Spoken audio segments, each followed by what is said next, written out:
So, you've been clean for a while, and suddenly there's a return to substance abuse after a period of sobriety. What to do? This is Beth Lee in the Koinonia Kitchen with Lee Kimball, and we're going to talk about relapse. What to do if you've had a relapse. If you're listening to us right now, first of all, we want to tell you that you're not alone. There are people all over the world that know what you're feeling. You're not the only one, and you're not bad. You're sick. And just like any other sick person, you need to treat the sickness. And you need help. Okay, this is not something that, and anybody in recovery will tell you, it's in the 12-step programs, the first word of the first step is we. Meaning that you need other people. Yeah, it's not something that you can do on your own from experience. I mean, that's what experience tells us. Most people that have worked a 12-step program had tried doing it alone before they came to the 12-step program, and it didn't work. So don't feel bad. You're not weak. You're sick. And I got to tell you, Beth, of the people that I've worked with and the people I've known and the people in my own circles, there is one commonality in relapse that is just so consistent. What is it? They got away from their meetings. Well, okay, so this is going to be something for 12-step, anybody working a 12-step program. That sounds great, working a 12-step program. Can I just change the verbiage for you? Can you just live a 12-step life? It's a new way of life. Just like for the people that are using, it's a way of life. Using becomes a way of life. You do things you'd never do if you were clean. It's a way of life. You allow it. You allow yourself to do things you would never do if you were clean. You would never talk to your mother like that. You would never steal from people you love. You would never throw garbage out the window of a moving vehicle. It doesn't have to be something big. It can be something small. The degradation of abuse, of substance abuse, robs us of our moral code, our own personal moral code. Not something you picked up at a church or at a this is what you think is right. The you would nevers can go on and on. Oh. I mean, it's just the standards. Okay, you would never go 4 or 5 days without bathing. Yeah. You would never stay up all night. Yeah. You would never give up your self-care. When the substance has been reintroduced, the you would never start happening regularly. So what are you going to do now? That's what we want to say. Get your behind to a 12-step meeting. We don't care. You're high, you're drunk, that's okay. Go. There's a friend of mine, his name is Steve, and he told me that his sponsor always taught him, don't drink and go to meetings. And if you can only do one of those, go to meetings. Yeah. Because hanging out at the meetings will help you want to get your sobriety back. That's where the miracle happens. And if you don't go where the miracle happens, the miracle will not happen. And I just mentioned too the commonality in relapse of getting away from the 12-step meetings. I have to say, because it was one thing that I learned, if somebody has gotten away from the meetings, you can go back to meetings. You can go back to meetings without relapsing. Right.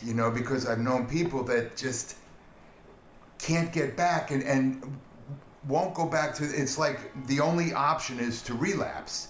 It's not. You can go back. So you're saying that if somebody's listening to this podcast and they haven't had a relapse, but they haven't gone to meetings in a long period of time, and they're feeling apart from meetings, but their life is starting to go bad, because dry drunks have bad lives as well as wet drunks. Yep. Right? Okay, I understand what you're saying, Lee. So if you're listening, Lee was talking to you, and that was for you. Don't relapse. Go to a meeting. Just start showing up again. And one of the problems when people stop going to meetings, okay, initially it's like, okay, they're just saying the same old stuff anyway. Okay, and then you get away for a little bit longer and it's, they're just saying the same old dumb stuff. Get away for a little bit longer and then, why did I ever even go in the first place? Right. But the thinking comes back, the old thinking. Yeah. It can return. So if you've picked up, it's okay. You don't have to die. You can get back to the fellowship and you can get back to meetings even if you're not clean. Don't waste time feeling guilty. Don't waste another day feeling guilty. Move to correction. And how do you do that? You go to a meeting. It's just a first step. You just go back to where people know how to live without that drug of choice, without that bottle, without that whatever your substance of choice is. They know how to do it. And I think that get there. This is also a good spot where I would want to mention, my little thing that I say on hopeless. Because if you're feeling hopeless, I believe, and if you think about it, hopefully you'll get it, hopelessness is a lie. It can't exist as long as there is a higher power. A higher power and hopelessness cannot coexist. What you are is helpless. Right. And help is what you're going to need. Help is available. Help is available. Right. So start over. And here's an interesting thing. I know how to do it, you'd say. I was clean 3 years. Listen, start over like a newbie. Don't lean on past sobriety. Start over. Something in that past program fell apart because you picked up. And it's okay. I promise you that clean time you had before will kick in to help you in the future. But at the beginning, go back to basics. Yeah, because you can't pick up where you left off, because where you left off is where you picked up. You're a newcomer again, and that's okay. Does it feel humiliating? It's not supposed to, but it might. But that's just your pride telling you you'd rather die than show up and be a newcomer. Please don't believe pride. Believe love. The rooms are full of love, and the people want you back.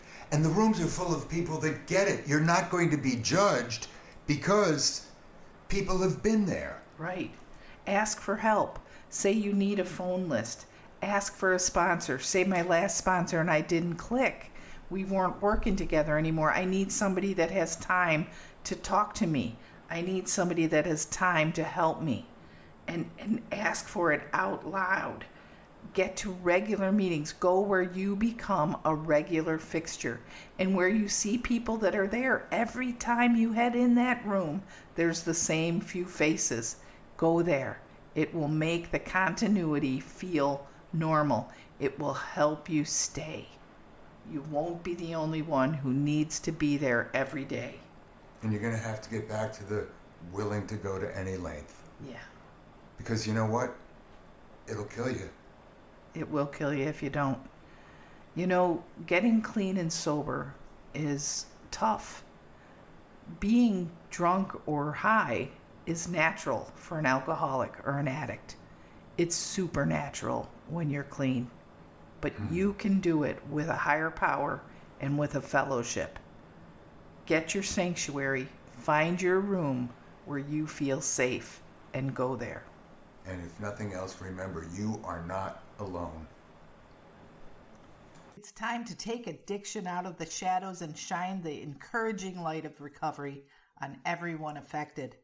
Good Seed Podcast is powered by BethWE.com, a nonprofit ministry based in Vero Beach, Florida. We'll start the uncomfortable conversations that turn despair into hope and complacency into action. Connect, communicate, and thrive with us. Check us out online at BethWE.com.